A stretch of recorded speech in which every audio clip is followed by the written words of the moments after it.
जय माता जी। शिक्षिका मंजूषा खरे, इन्होंने संतान की प्राप्ति के लिए अपने जीवन में बहुत कुछ किया। हर तरफ से इलाज किए, कई बार सारे टेस्ट करवाए, लेकिन उन्हें कुछ फायदा नहीं हुआ। खरे दीदी लगातार सोच रहे थे कि क्या करूं। सहयोग के बारे में उनको पता चला। फिर मंजूषा जी निर्मल धाम गए। उन्होंने श्री माता जी से प्रार्थना की और सहयोग कैसे करते हैं उन्होंने पता किया। फिर बाद में वो हर रोज ध्यान फूड सोकिंग करने लगे। बाद में उपचार शुरू किया। कुछ ही दिनों में संतान प्राप्ति की खुशखबरी मिली।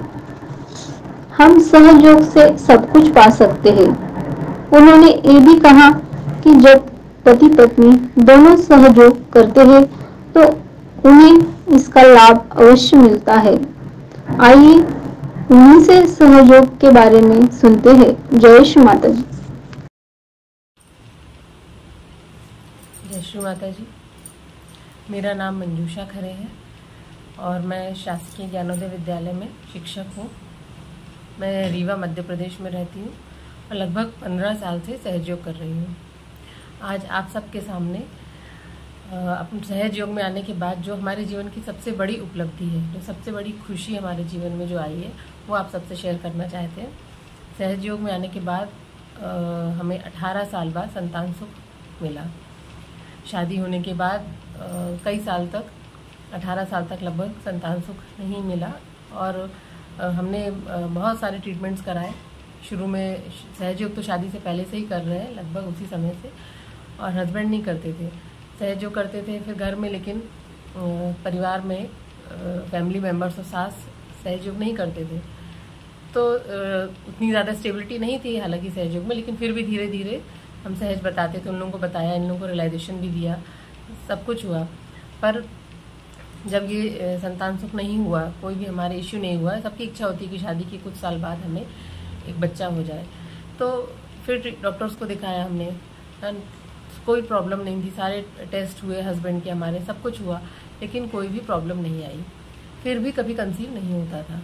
जैसे हमने रीवा में दिखाया, फिर हम जबलपुर भी गए। जबलपुर के लगभग सारे डॉक्टर्स को हम दिखा चुके थे और सारे टेस्ट कई बार वही टेस्ट होते थे, सब रिपोर्ट्स ठीक आती थी, तब भी नहीं हुआ। डॉक्टर्स भी बोलते थे कि एक एक दिन की सोनोग्राफी होती थी, अरे सब कुछ ठीक है, फिर क्यों नहीं होता है। उनको भी हैरानी होती थी कि पता नहीं क्यों नहीं होता है, कंसीव ही नहीं हुआ कभी। फिर हम और भी कई जगह गए, हम बनारस में भी गए, ये वहाँ के डॉक्टर्स को दिखाया, यूपी में दिखाया। डॉक्टर्स अकेले को नहीं, हमने पंडितों को भी दिखाया, कुंडली भी दिखाई अपनी, सभी जगह, इन सभी जगह, जबलपुर में दिखाया, बनारस के पंडित को दिखाया, यूपी में हमारे मामा रहते हैं वहाँ पे हमने दिखाया। इसके बाद हम छत्तीसगढ़ गए, वहाँ के डॉक्टर्स को दिखाया, इलाहाबाद में दिखाया, जीवन ज्योति में दिखाया, हर जगह हमने, इंदौर में दिखाया, शेफाली जैन को दिखाया, बहुत सारी जगह हम गए, लेकिन हमें कहीं भी कोई फ़ायदा नहीं हुआ। पर ये ट्रीटमेंट चलता रहा, भाई प्रयास तो करना पड़ता है। इसके साथ साथ जो घर के लोग बोलते थे कि आप इस पंडित के पास जाओ, इस गुरु के पास जाओ और ये खाओ, खाने पीने को भी ये दिया वो दिया, जो भी जिसने दिया, जो भी जिसने बताया, हमने पूरा विश्वास रख के किया। क्योंकि संतान सुख ऐसी चीज़ है जिसको पाने के लिए व्यक्ति हर कुछ भी करने को तैयार होता है। तो वो सारी चीज़ें हमने की, और लेकिन हमें किसी से कोई फ़ायदा नहीं हुआ। फिर घर के लोग ये कहते थे कि कुल देवता की पूजा नहीं होती है, आप कुल देवता को पूजो। पूजा होती है, लेकिन वो जॉइंट फैमिली थी, तो हमारे घर में नहीं होती थी, दूसरे के घर में, अपने घर में करने लगे। तो कोई कुल देवता की पूजा करने से भी हमें कुछ फ़ायदा नहीं हुआ।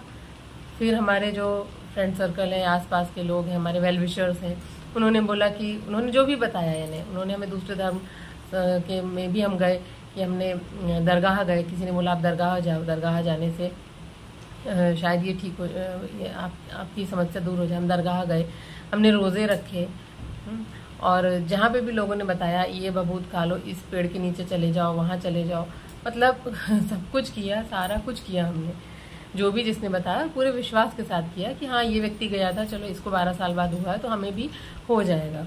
और बहुत सारे ऐसे अंधविश्वास भी थे, वो सब हमने माने कि हम यहाँ जा रहे हैं तो हमें किसी के पैर नहीं छूने, किसी के यहाँ खाना नहीं खाना, सब कुछ किया हमने, लेकिन हमें किसी भी चीज़ से कोई फ़ायदा नहीं हुआ। प्लस साथ साथ ट्रीटमेंट भी चलता रहा। ट्रीटमेंट के दौरान कोई भी प्रॉब्लम नहीं रहती थी, पर बीच में जब ये काफ़ी टाइम 10 साल 12 साल हो गया तो उसके बाद हमको हाई बीपी हो गया, हाई बीपी और थायराइड। पर हम लोग कभी इस बात से चिंतित और दुखी नहीं थे, क्योंकि सहज में थे।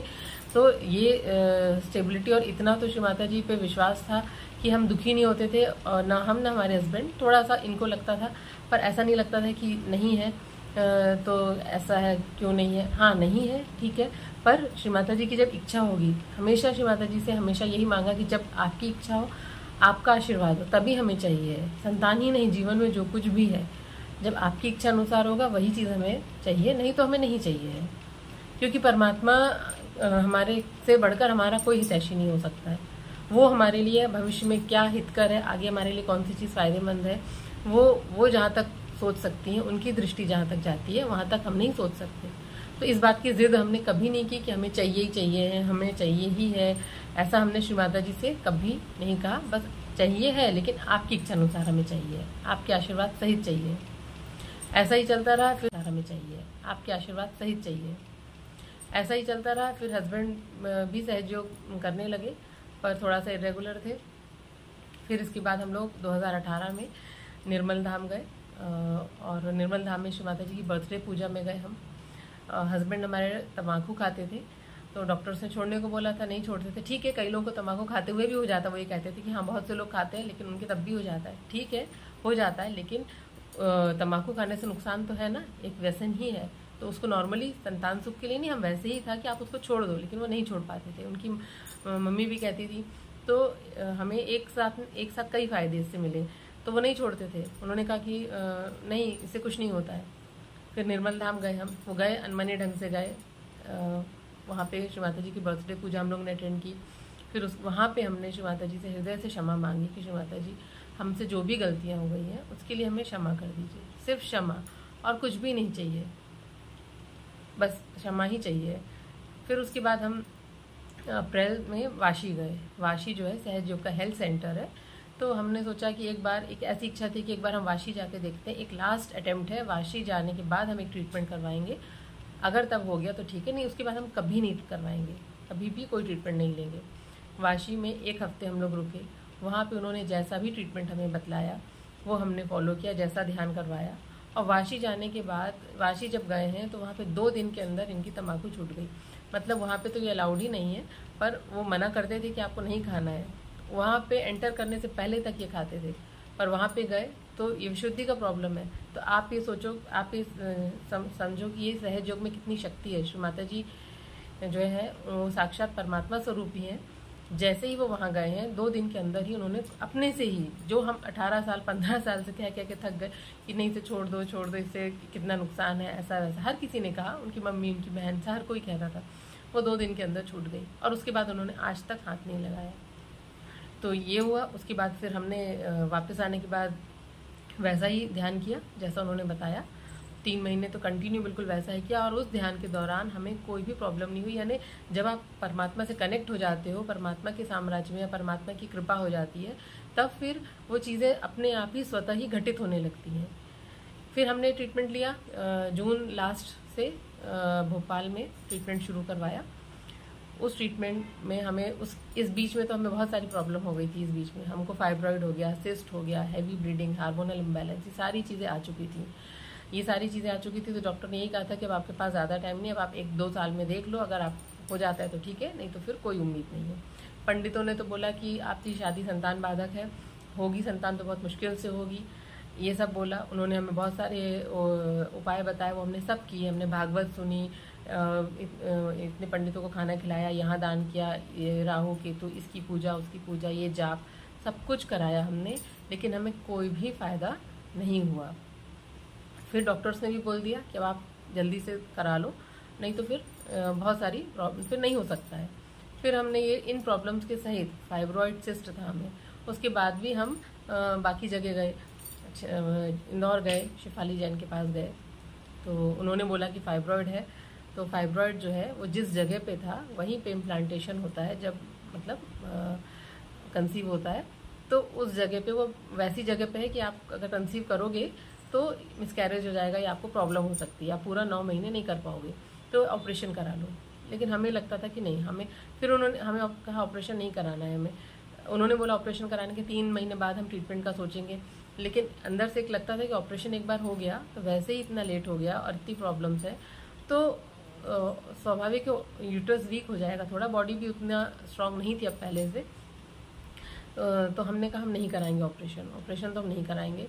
और वो क्या था कि उन्होंने ऑपरेशन कर देना था, उसके बाद अगर हमने कंसीव नहीं किया तो उनका क्या गया, फिर हमारा इसमें जो लास्ट होप है वो भी चली जाती। तो हमने ऑपरेशन नहीं कराया, हमने कहा नहीं, हम ऑपरेशन नहीं कराएंगे क्योंकि ये तो बोल दे रहे हैं ऑपरेशन करा लो, इसके बाद हो जाएगा, उसके बाद सोचेंगे। तो अगर नहीं हुआ तो फिर क्या होगा, तो उनको छोड़ दिया। फिर हमने जून से जो ट्रीटमेंट शुरू किया, यही था जून जुलाई में, फिर हम भोपाल गए, वहाँ पे हमारा ट्रीटमेंट शुरू हुआ। तो वो ट्रीटमेंट हम सब जगह घूम के आए, इंदौर गए, छत्तीसगढ़ गए, लेकिन श्री माता जी को जहाँ हमें भेजना था वो घूम फिर के भोपाल ही आए हम। वहाँ का ट्रीटमेंट शुरू हुआ। वहाँ के ट्रीटमेंट से 3 महीने के अंदर सितंबर लास्ट तक हमारा ट्रीटमेंट चला, अक्टूबर फर्स्ट वीक में हमें कंसीव हो गया। स्वाभाविक यूट्रस वीक हो जाएगा थोड़ा, बॉडी भी उतना स्ट्रांग नहीं थी अब पहले से। तो हमने कहा हम नहीं कराएंगे ऑपरेशन तो हम नहीं कराएंगे। और वो क्या था कि उन्होंने ऑपरेशन कर देना था, उसके बाद अगर हमने कंसीव नहीं किया तो उनका क्या गया, फिर हमारा इसमें जो लास्ट होप है वो भी चली जाती। तो हमने ऑपरेशन नहीं कराया, हमने कहा नहीं, हम ऑपरेशन नहीं कराएंगे क्योंकि ये तो बोल दे रहे हैं ऑपरेशन करा लो, इसके बाद हो जाएगा, उसके बाद सोचेंगे। तो अगर नहीं हुआ तो फिर क्या होगा, तो उनको छोड़ दिया। फिर हमने जून से जो ट्रीटमेंट शुरू किया, यही था जून जुलाई में, फिर हम भोपाल गए, वहाँ पे हमारा ट्रीटमेंट शुरू हुआ। तो वो ट्रीटमेंट हम सब जगह घूम के आए, इंदौर गए, छत्तीसगढ़ गए, लेकिन श्री माता जी को जहाँ हमें भेजना था वो घूम फिर के भोपाल ही आए हम। वहाँ का ट्रीटमेंट शुरू हुआ। वहाँ के ट्रीटमेंट से 3 महीने के अंदर सितंबर लास्ट तक हमारा ट्रीटमेंट चला, अक्टूबर फर्स्ट वीक में हमें कंसीव हो गया। और ये सारी प्रॉब्लम्स के रहते ही, फाइब्रॉइड भी था, सिस्ट भी था, सब कुछ था, उन सब के रहते ही कंसीव हुआ। और फिर हमको नवरात्रि में, गर्मी की नवरात्रि में एक हमको प्यारी सी बेटी श्री माता जी ने दी। और ये भी, इसमें भी वो नवरात्रि में हुई, ये भी एक इत्तेफाक नहीं है, ये परमात्मा की इच्छा थी। क्योंकि हम शुरू से ही नवरात्रि में, मतलब मेरे हस्बैंड का बर्थडे जो है वो नवरात्रि में पड़ता है, ठंड वाली नवरात्रि में, पंचमी के दिन। तो शुरू से ही कन्या खिलाते थे, कन्या भोजन होता था हमारे यहाँ। और गर्मी में भी खिलाते थे, दोनों में खिलाते थे कि नवरात्रि है, पंचमी के दिन दोनों में खिलाते थे। लेकिन जिस दिन हमारी बेटी हुई उस दिन भी पंचमी थी, नवरात्रि की पंचमी थी। और हम हर साल कन्या खिलाते थे। उस साल तबीयत खराब थी, जब सुबह सोनोग्राफी हुई तो बताया कि थोड़ा बीपी हाई है, तो ऑपरेशन तुरंत करना पड़ेगा। पंचमी ही थी, कोई भी कन्या हमको नहीं मिल रही थी, और हमने बस श्री माता जी से ऐसा अंदर से था कि जो इतने साल से हम करते आ रहे हैं, और आज हमको एक भी कन्या नहीं मिली खिलाने के लिए, तो आज का मतलब ये रह गया। और बस ऐसे ही मतलब मन में विचार आया था, इस तरह का सोचा था। और फिर रात को 8 बजे पंचमी के दिन ही श्री माता जी ने हमें एक बेटी दे दी। तो ये सब चीज़ें इत्तेफाक नहीं है। जब आप सहयोग से जुड़ गए, जब आप परमात्मा से जुड़ गए, तो आपकी सारी इच्छाएं, आपकी सारी पूजाएं, जो आपने अच्छे कर्म किए थे, वो सारी चीज़ें सफल होने लगती हैं, सार्थक होने लगती हैं। तो अगर आपके जीवन में ये कमी है तो आप कृपया इसको सहयोग को अपनाएं। जैसे आप संतान सुख के लिए हर कुछ करते हैं ना, कुछ भी जो भी प्रयास है, कहीं भी जाना है, जो भी आपको ट्रीटमेंट लेना, लेते हो आप, तो सहयोग को भी अपना के देखिए। एक बार अपना के देखो, आप करके देखो, अगर आपको फायदा होता है, लाभ मिलता है तो ठीक है, नहीं मिलता है तो कोई बात नहीं।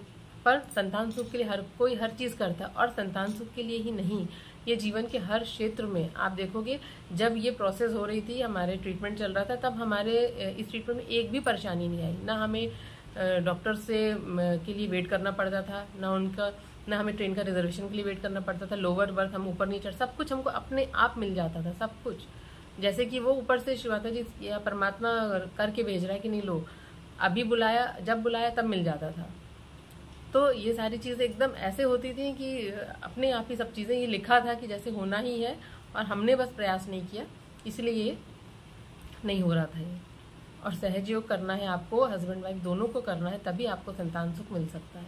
एक अकेले के करने से कैसे मिलेगा, आप सोचो। ये तो दोनों के करने से ही होगा ना। इसीलिए संतान सुख के लिए हस्बैंड वाइफ दोनों को, बल्कि परिवार के अगर सभी सदस्य कर सके तो आपके घर में उतनी ही पॉजिटिव एनर्जी, उतना ही चैतन्य, उतना ही वाइब्रेशन रहेंगे, तो सारी चीज़ें आसानी से घटित होंगी। और सहयोग को अपनाने से, सहयोग के करने के बाद जो संतान होती हैं वो पुण्य आत्माएं ही होती हैं, क्योंकि वैसे भी संतान पैदा करना अपने आप में ही एक बहुत गर्व की बात है, एक बहुत मान सम्मान की, खुशी की बात होती है, क्योंकि संतान पैदा करने से ही जो आत्माएं हैं जो जन्म नहीं ले पा रही हैं वो जन्म लेती हैं। और जब आप सहयोग अपना लेते हो तो आप परमात्मा की शक्ति से जुड़ जाते हैं। तो जो भी संतान होती है वो ऑलरेडी रियलाइज्ड होती है, पुण्य आत्माएं होती हैं और ईश्वर का आशीर्वाद उन पर पहले से ही होता है। तो अगर आप चाहते हैं कि आपके जीवन में भी ये खुशी आए और जो भी और परेशानी है उसको भी आप दूर कर सकते हो, कि सिर्फ आपकी इच्छा होनी चाहिए। आप विश्वास मत करिए, आपको विश्वास नहीं है। हमने भी विश्वास नहीं किया था जब हमने जो भी, मेरे हस्बैंड ने, हमें तो था, हस्बैंड ने भी नहीं किया था। बहुत अनमने ढंग से गए थे, यहाँ वहाँ जहाँ भी लेके गए गुस्सा में गए थे, सब जगह वाशी निर्मल धाम। लेकिन इच्छा तो थी ना कि हाँ हमें इस चीज़ के लिए जाना है। तो आप इच्छा रखिए कि हमने सहयोग माध्यम है हमारे जीवन की परेशानियों को दूर करने का, शायद उसको अपना के देखिए, फिर आपके साथ जो भी पॉजिटिव चीज़ें होंगी उससे आपको विश्वास अपने आप आ जाएगा। बस इस वीडियो को बताने का, ये अपनी जीवन की ये उपलब्धि या खुशी शेयर करने का उद्देश्य ये नहीं है कि हम कोई आपको प्रलोभन दे रहे हैं सहयोग को करने के लिए। बस उसका उद्देश्य यह है कि हमको जो चीज़ें मिली, हमको जो इतनी बड़ी खुशी ईश्वर ने दी है वो हमें कैसे मिली, हम दूसरों तक पहुंचाएं। शायद ऐसे बहुत सारे लोग होंगे जो इस खुशी से वंचित हैं और उनको समझ नहीं आ रहा है, उनको रास्ता नहीं मिल रहा है। तो शायद सहयोग एक ऐसा माध्यम हो जिससे आपके जीवन की ये कमी दूर हो जाए। जय श्री माता।